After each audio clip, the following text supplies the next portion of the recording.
Hello, this is Jason Mortimer. Assignment 2.1, case study number one. Case that I have chosen is Kleinknecht v. Gettysburg College.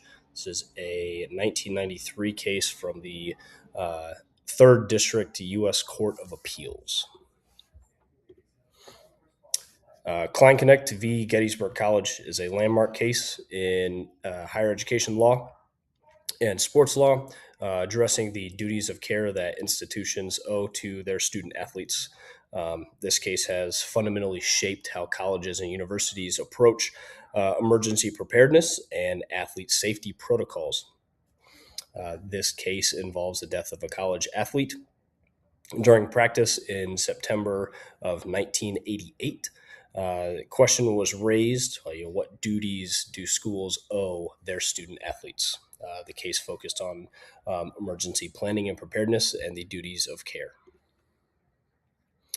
So, facts of the case: Drew Kleinknecht was a sophomore at Gettysburg College. He was a recruited member of the school's lacrosse team.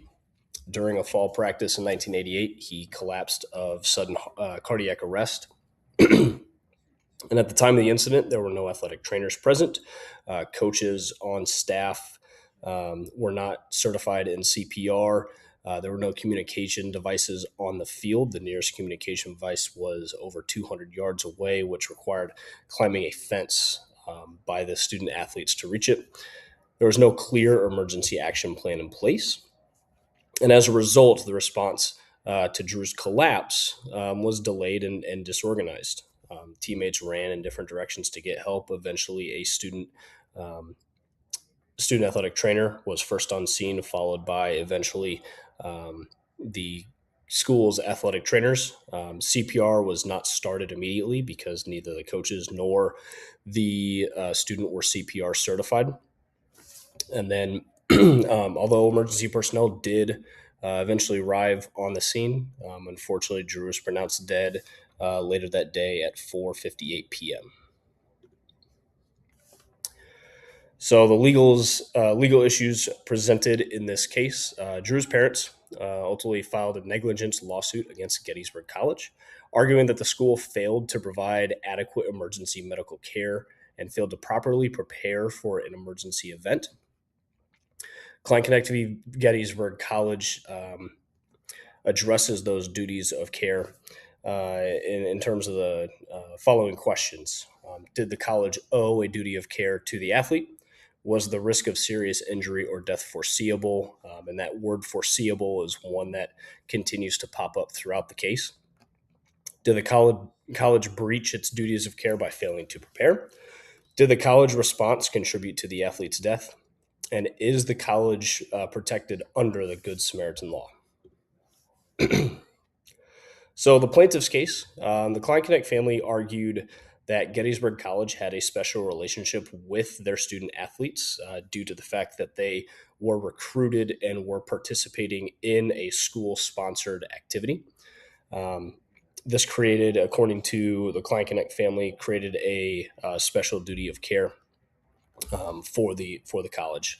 They claim that the college was negligent in failing to have proper emergency medical protocols and trained personnel present during that lacrosse practice.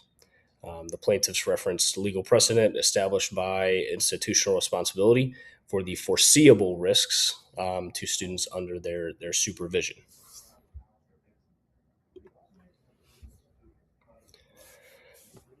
Now, Gettysburg College argued that it owed no special duty of care to the Kleinknecht family or to the student athletes beyond that of any ordinary student.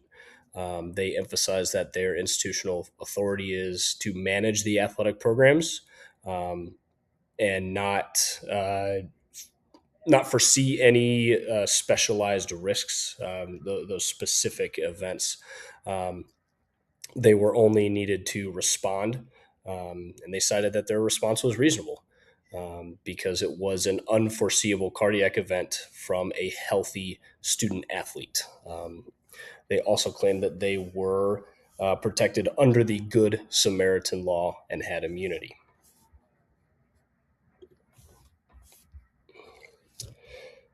Now, the initial ruling from the 1992 case, the initial lawsuit held that the college was not negligent, and that they were protected by the Good Samaritan law. Um, Went up to the U.S. Court of Appeals, and the U.S. Court of Appeals disagreed with the lower court and reversed the decision.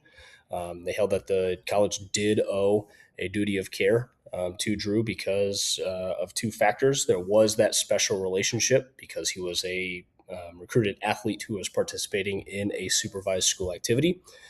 And they determined that while the specific cardiac event is not foreseeable, um, there is a reasonable foreseeability in general injuries, of serious life threatening injuries in sports, specifically contact sports.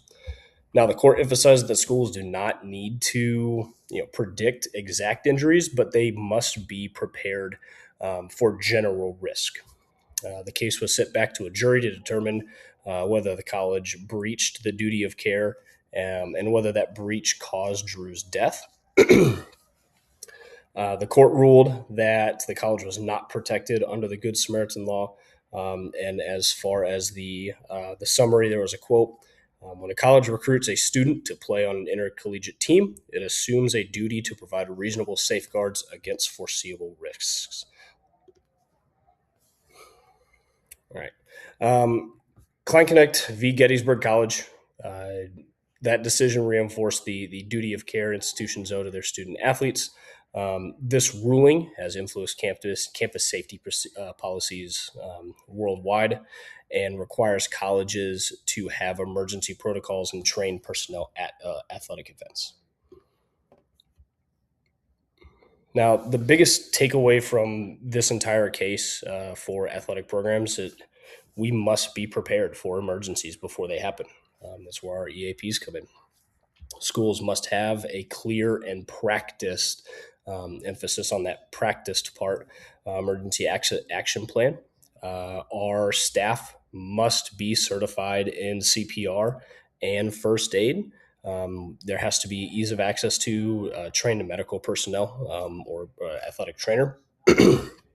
And then third, the communication systems that we have in place must be readily available. There should never be any delay in contacting emergency services. Ultimately, this case shows that negligence in athletics is not just about doing something wrong; it's about what you're preparing for as well. In conclusion, Kleinknecht v. Gettysburg College changed the way we think about responsibilities in athletics.